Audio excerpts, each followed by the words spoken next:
PCS परीक्षाओं से जुड़ी हर ज़रूरी जानकारी के लिए हमने शुरू किया है एक नया कार्यक्रम साइंस दिस वीक। ये कार्यक्रम हर रविवार दोपहर 12 बजे दृष्टि पीसीएस चैनल पर प्रसारित होता है।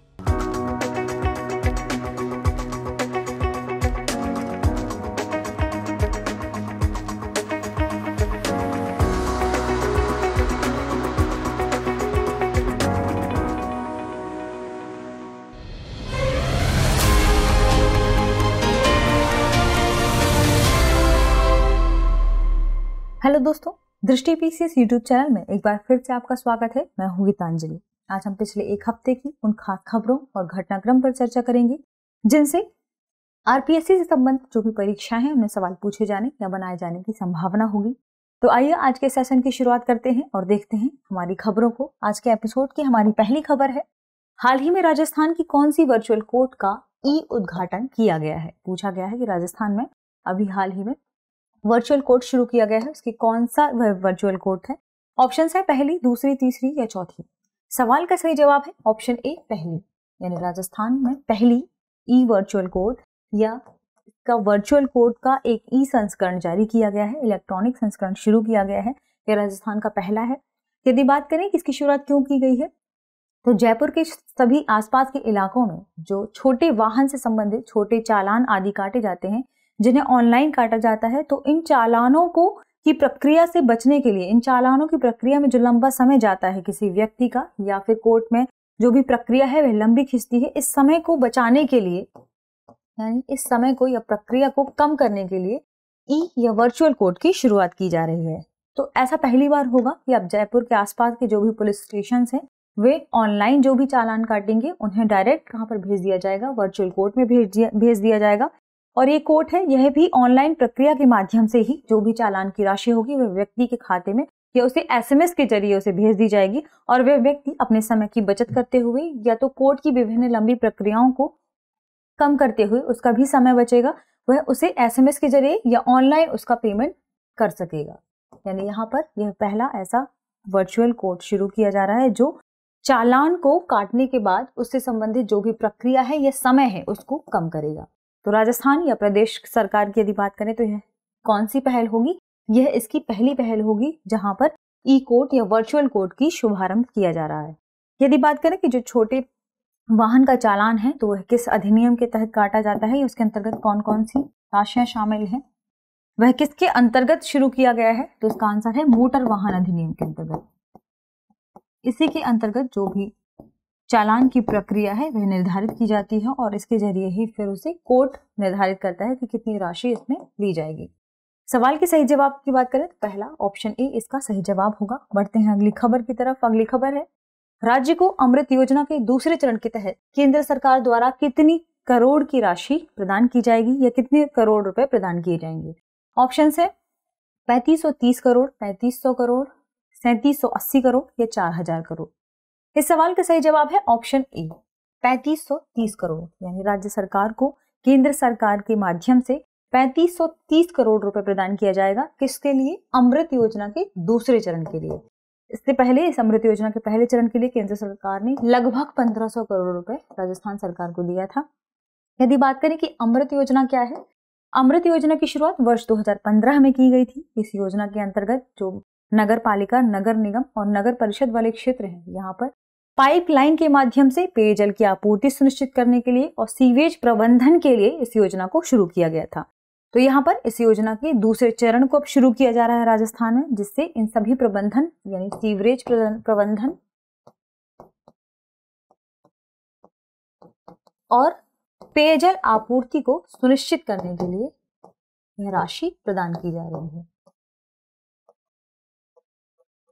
यदि राशि की बात करें कि कितनी है तो 3530 करोड़ रुपए। ऑप्शन ए इसका सही जवाब होगा। बढ़ते हैं अगली खबर की तरफ। अगली खबर है, हाल ही में राज्य सरकार ने कैबिनेट स्तर के मंत्री का वेतन 45,000 से बढ़ाकर कितना कर दिया है। ऑप्शंस हैं 55,000, 65,000, 70,000 या 75,000 रुपए। तो इस सवाल के सही जवाब की बात करें तो ऑप्शन बी इसका सही जवाब होगा। यानी राजस्थान सरकार ने अभी हाल ही में कैबिनेट स्तर के मंत्रियों का जो वेतन है उसे बढ़ाकर 45,000 से 65,000 कर दिया है। और इसके अलावा यदि बात करें कि राजस्थान सरकार ने इनके और भत्तों में भी, यानी कुछ वेतन भत्तों के अलावा उन्हें मिलने वाला जो भी सत्कार भत्ता था उसमें भी बढ़ोतरी की है। तो पहले ये 34,000 था, जिसे बढ़ाकर 55,000 रुपए कर दिया गया है। यानी राशि को, इनकी जो वेतन था उसे बढ़ाकर कितना कर दिया है, पहले 65,000 रुपए कर दिया है, और इनका जो सत्कार भत्ता था उसे बढ़ाकर 55,000 रुपए कर दिया है। यानी इस सवाल के सही जवाब की बात करें, क्योंकि वेतन के संदर्भ में पूछा गया है, तो ऑप्शन बी इसका सही जवाब होगा। बढ़ते हैं अगली खबर की तरफ। अगली खबर है, राज्य सरकार किसानों की मदद करने के लिए कितने ड्रोन खरीदेगी। ऑप्शन है 300, 500, 1000 या 1200। तो राजस्थान सरकार समृद्ध किसान और खुशहाल राजस्थान के अंतर्गत एक नई नीति को शुरू करने जा रहा है, जिसमें किसानों की आय को दोगुना बढ़ाने के लिए, किसानों को सहूलियत प्रदान करने के लिए 1000 ड्रोन खरीदेगा। 1000 ड्रोन वह राज्य के किसानों के लिए खरीदेगा। ये ड्रोन क्यों खरीदे जा रहे हैं? इस ड्रोन के खरीदने के जरिए आप किसानों को ड्रोन उपलब्ध करवा पाएंगे, ताकि वे सुरक्षित और बेहतर वातावरण में कीटनाशकों का छिड़काव कर सकेंगे अपनी खेती में। इस वजह से ताकि उनकी फसल को भी वृद्धि मिल सके, यानी उनकी फसल का जो उत्पादन है वो बेहतर हो सके। तो राजस्थान सरकार कितने ड्रोन खरीदेगी? ऑप्शन सी 1000 ड्रोन खरीदेगी। यदि लागत की बात करें तो 1000 ड्रोन को खरीदने की जो लागत है वह लगभग 40 करोड़ रुपए आएगी। इस तरह इस सवाल का सही जवाब हो जाएगा ऑप्शन सी। बढ़ते हैं अगली खबर की तरफ। अगली खबर है, प्रदेश में राज्य स्तरीय संस्कृत दिवस समारोह कब आयोजित किया जाएगा। तो राजस्थान में प्रदेश के लेवल पर या पूरे राजस्थान में संस्कृत दिवस समारोह आयोजित किया जाएगा, और यह पूछा गया है कब आयोजन किया जाएगा इसका। 31 जुलाई, 10 अगस्त, 12 अगस्त या 25 अगस्त। इस सवाल का सही जवाब है ऑप्शन सी 12 अगस्त। यानी राजस्थान में 12 अगस्त को संस्कृत दिवस समारोह आयोजित किया जाएगा। इस समारोह में कुछ सम्मान आदि भी प्रदान किए जाएंगे, जिन्हें 4 कैटेगरी में डिवाइड किया गया है। इन चारों जो विभिन्न श्रेणियां हैं इनकी वे निम्न इस प्रकार है।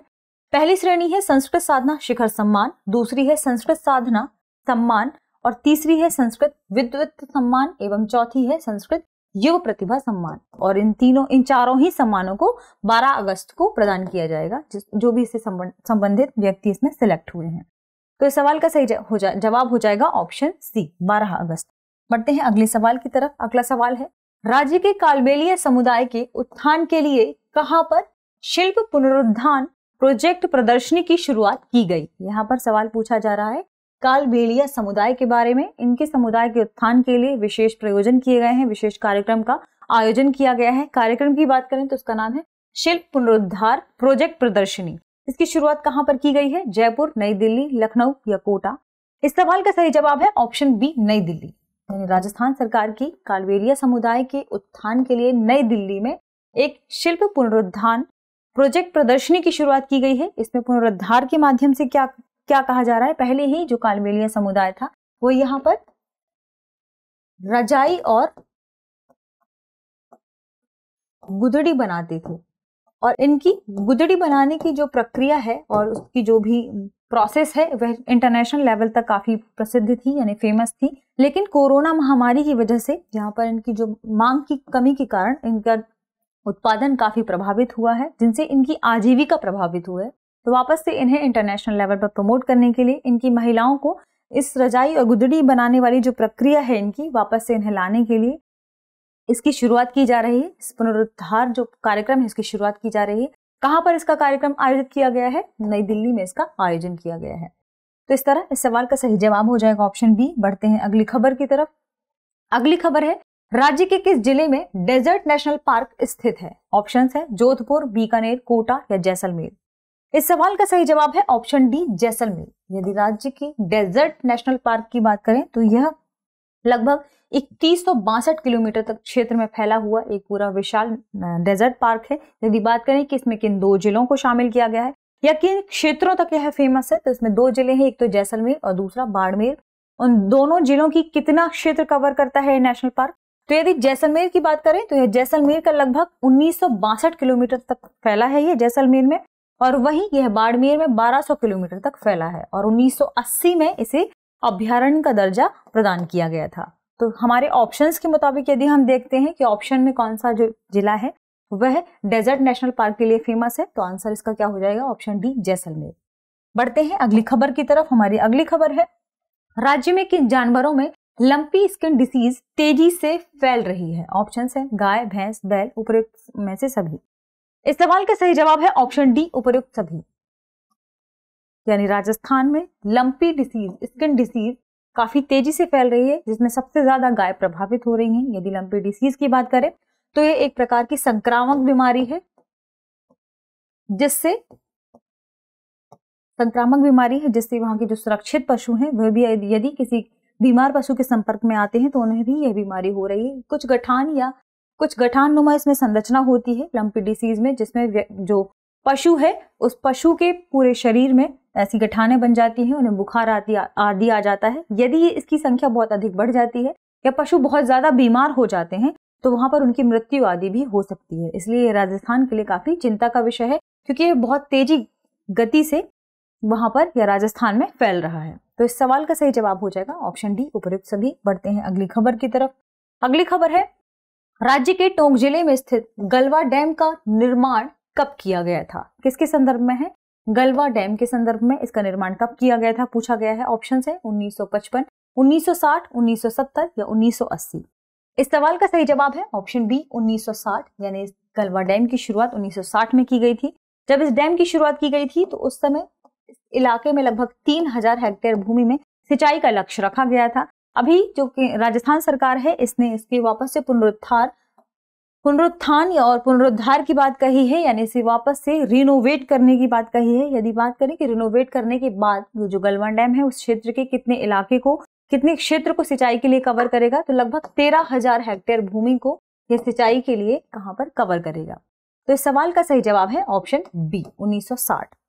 इस सवाल के साथ हमारे आज के सेशन को विराम दीजिए। मिलते हैं कुछ नए सवालों के साथ, तब तक पढ़ते रहिए, रिवीजन करते रहिए। शुक्रिया।